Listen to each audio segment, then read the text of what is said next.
As the deadline set by French farmers approaches, the French government has promised to prepare a new law which would better safeguard farmers' income and strengthen their position in negotiations with retailers and consumer goods companies. French Prime Minister Gabriel Attal announced this today.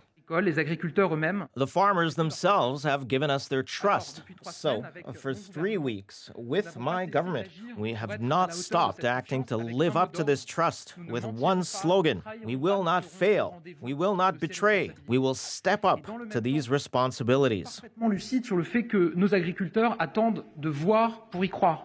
Attal made the announcement on updating the so-called Egalim law in his latest speech, aimed at easing tensions with angry farmers ahead of the annual Salon d'Agriculture, a farming trade fair that starts this weekend. While some local grievances vary, farmers' protests, also seen in other European countries, including Poland, have exposed tensions over the impact on farming of the EU's drive to tackle climate change and of opening the door to cheap Ukrainian imports to help Kiev's war effort.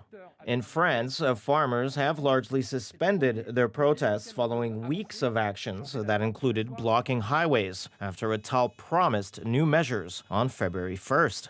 But the farmers, who say they're not being paid enough and are choked by taxes, green rules, and face unfair competition from abroad, have been pressing the government to show the first results of the emergency measures before the trade fair. One should also note that President Emmanuel Macron and his government are also wary of farmers' growing support for the far right ahead of European Parliament elections in June.